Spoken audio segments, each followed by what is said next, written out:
Hey people, நான் உங்கள் சஞ்சய் சந்துரு நம்ம பிரேசில் அம்னேட் பேஜ்க்காக this is my mother Nandini. So இப்போ தீபாவளி சீரீஸ்க்கு நல்லாவே ஹாய் சொல்லுவேன். எப்பயுமே தாயை பேசணும்னு நானே பேசினேன் இருக்கேன். ஸோ இந்த தீபாவளி சீரீஸ்ல டே 2 என்ன பார்க்க போறோம்னு பார்த்தீங்கன்னா, நேற்று முறுக்கோட ஆரம்பிச்சோம். ஸோ நெக்ஸ்ட் வந்து ஏதாவது கொஞ்சம் ஸ்வீட்டா பண்ணலாம் அப்படின்னு சொல்லிட்டு நம்ம தித்திப்பு கலகலா தான் பண்றோம். ஸோ இது டைமண்ட் பிஸ்கெட்னு வாங்க, கலகலான்னு வாங்க. ஸோ எந்த மாதிரி டேர்ம்ஸ் வச்சு வேணா சொல்லிக்கலாம்.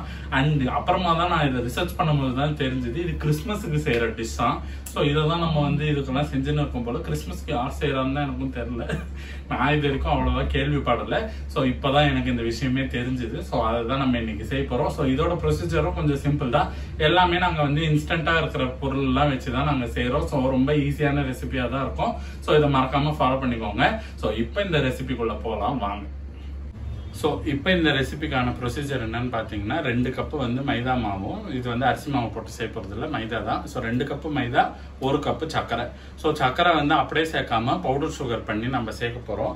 ஸோ இப்போ நம்ம என்ன பண்ணலாம், ஃபர்ஸ்ட் ஸ்டெப் சுகரை அரைச்சிக்க போகிறோம். ஸோ இதில் ஆல்மோஸ்ட் முக்கால் எடுத்துக்கலாம். ஏன்னா முக்கால் எடுத்தாலே அரைச்சோம்னா நமக்கு வந்து 1 கப் அளவுக்கு வரும். ஸோ இதை வந்து மிக்ஸி ஜாரில் மாற்றிட்டு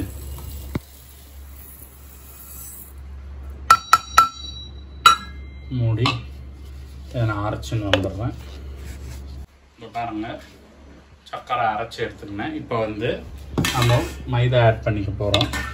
ஸோ மைதா வந்து எவ்வளோன்னு பார்த்தீங்கன்னா 2 கப். இதுதான் கப் மெஷர்மெண்ட். இல்லை நீங்கள் வேறு ஏதாவது நார்மல் கப் எடுக்கிறீங்கன்னா கூட எடுத்துக்கலாம். ஸோ இது வந்து 2 டைப் இருக்குது. தித்திப்பும் செய்வாங்க, காரமும் செய்வாங்க. கலகலால் நம்ம இன்றைக்கி தித்திப்பு தான் செய்கிறோம். ஏன்னா அது நல்லாயிருக்கும் டேஸ்ட். So 1 cup.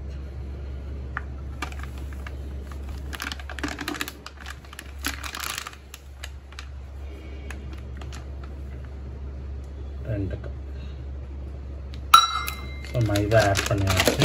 இப்போ நெக்ஸ்ட் என்னன்னு பார்த்தீங்கன்னா, நம்ம அரைச்சி வச்சிருக்க சர்க்கரை இது சேர்த்துக்க வேண்டியதுதான். உங்களுக்கு வேணுன்னா கூட கொஞ்சமாக ஏலக்காவும் போட்டு நீங்கள் அரைச்சிக்கலாம். பட் எனக்கு அந்த ஃப்ளேவர் பிடிக்காது. ஸோ கொஞ்சோண்டு உப்பு போட்டுக்கலாம். ஸோ இதில் வந்து ஃப்ளேவர் எதுவும் இல்லாத எண்ணெயாக ஒன்று காய்ச்சி ஊற்றணும். ஸோ 3 ஸ்பூன் அளவுக்கு எண்ணெய் ஊற்றிக்கலாம். அதில் ஊற்றிட்டு நம்ம பிசைய ஆரம்பிச்சிடலாம். இதுக்கப்புறம் இதில் வந்து இப்போ நேற்று வந்து நம்ம பார்த்திங்கன்னா இதுலாம் போட்டோம், தண்ணியை கொதிக்க வச்சு இது பண்ணி போட்டோம். ஆனால் இந்த ரெசிப்பியில் பார்த்தீங்கன்னா நம்ம அதெல்லாம் பண்ண தேவையில்லை. ஸோ இது வந்து சப்பாத்தி மாவு பிசைகிற மாதிரி இதுக்கப்புறம் நம்ம ப்ரொசீட் பண்ணிக்க வேண்டியது தான். ஸோ இது வந்து லைட்டாக இந்த எண்ணெய் ஃபுல்லாக ஸ்ப்ரெட் ஆகி உதிரியாக நேற்று முறுக்குக்கு சொன்ன மாதிரியே உதிரியாக அந்த வர டெக்ஸ்சருக்கு வந்ததுக்கு அப்புறமா நம்ம இதில் தண்ணி தெளித்து சாதா தண்ணி தெளித்து சப்பாத்தி மாவு கன்சிஸ்டன்சிக்கு பிடிச்சிக்க போகிறோம். ஸோ வாங்க இதை பிசைஞ்சிடலாம். இந்த மாதிரி எல்லா பார்ட்டிகல்ஸையும் உதிர்த்து விடணும். பார்த்தீங்கன்னா தெரியும், ஆளை நாங்கள் ஷிஃப்ட் பண்ணிட்டோம். அப்படி ஒரு சேஞ்ச் ஓவர். என்ன நந்தினி, என்ன சொல்கிறீங்க? நீங்கள் தான் பேச போகிறீங்க. உதிர்ந்துருச்சா?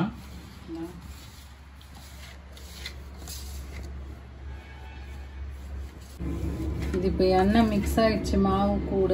நம்ம எப்படி செக் பண்ணுறோம்னா அதே முறுக்கு டெஸ்ட் அதே மாதிரி இப்படி பிடிச்சி பார்ப்போம். அப்படியே அது ஒரு இது மாதிரி வந்துருச்சுன்னா கலந்துருச்சுன்னா சாதா மாவு இப்படி நிற்காதுல்ல.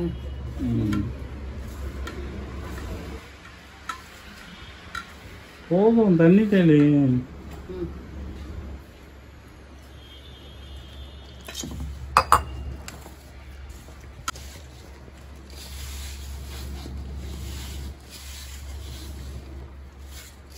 இப்போ நம்ம அடுத்து ஸ்டவ் பற்ற வச்சு நேற்று முறுக்கு சுட்ட எண்ணெயே நம்ம இதுக்கும் யூஸ் பண்ணிக்கலாம். நாளைக்கு வேணால் ஃப்ரெஷ்ஷாக இருக்க எண்ணெயை யூஸ் பண்ணிக்கலாம்.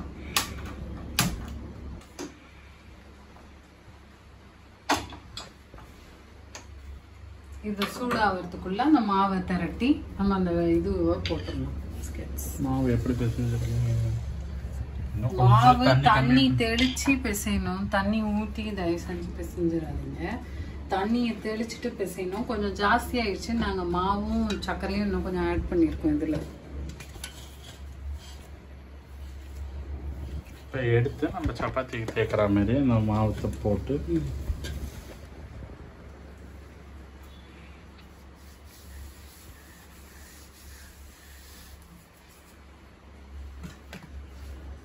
பெருசாக தானே? ஆமாம், இதுக்கும் ஒரு பிள்ளையார் வச்சு ரொம்ப நல்லா வரும். ஆசை நேற்று வச்ச இடத்துல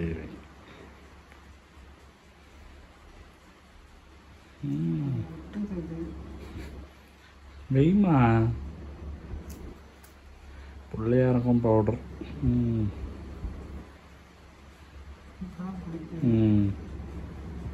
super.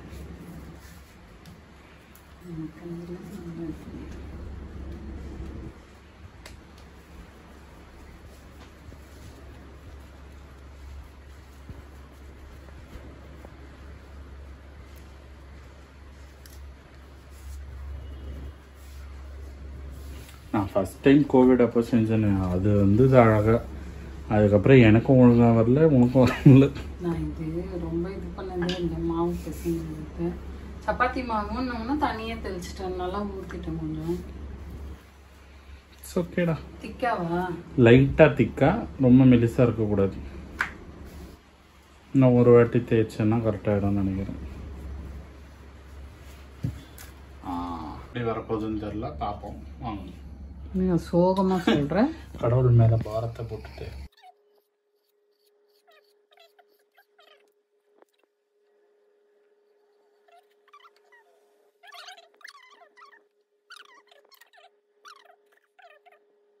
This is take 2.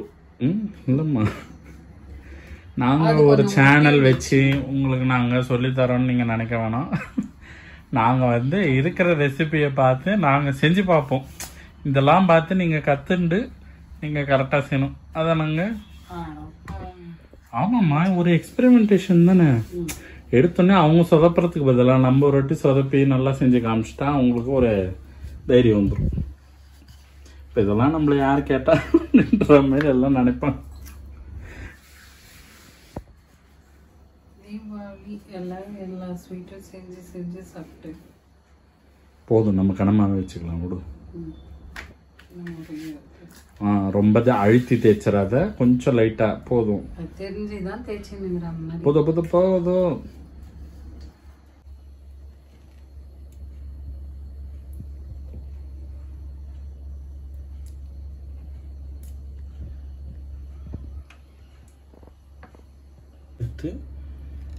Angle lines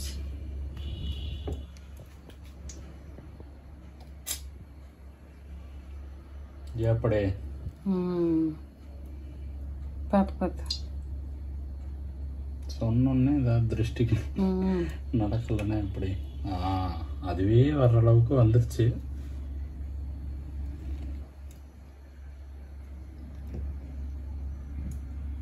kaju katli மாதிரி இதை கட் பண்ணிட்டாங்கன்னா இப்போ பாருங்க டைமண்ட் பிஸ்கெட்.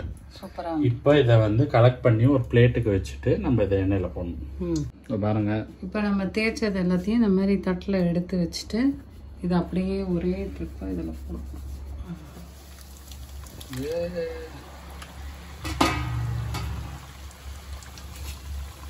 கலரி விடலட்டா.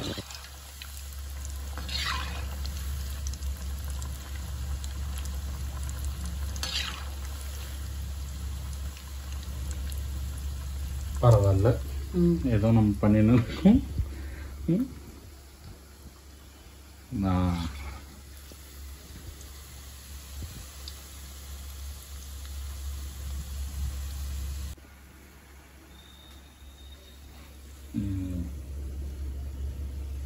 சூப்பர், கலர் வர ஆரம்பிச்சிருச்சு. திரி போட்டேன்.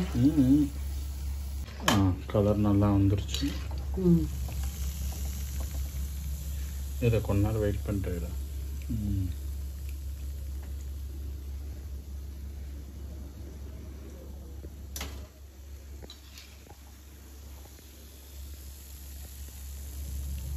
சொல்லுங்க அடுத்த பேட்ச் இருக்கு. அடுத்த பேட்சும் அதே ப்ரொசீஜர்ல நம்ம போகணும்.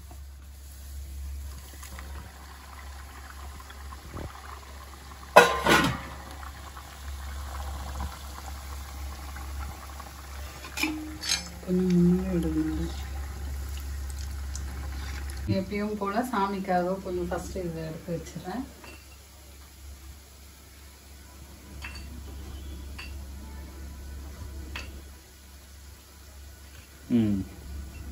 அஞ்சு போட்டு வந்துடலாம்.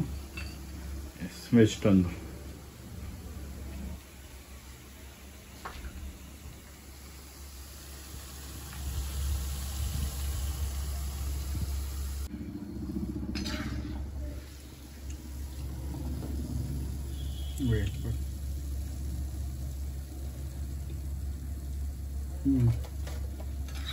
நீங்க சொல்லுங்க உங்க ஒப்பீனியன் என்ன? நல்லா வந்திருக்கு, ரொம்ப டேஸ்டா இருக்கு. நீங்களும் செஞ்சு பார்த்து என்ஜாய் பண்ணுங்க இந்த தீபாவளி.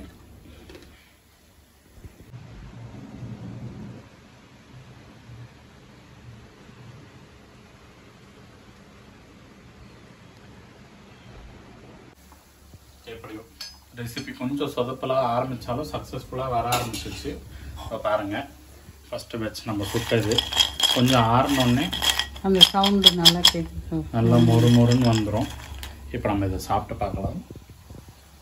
ஸோ சூடு கொஞ்சம் ஆறின அப்புறமா சாப்பிடுங்க.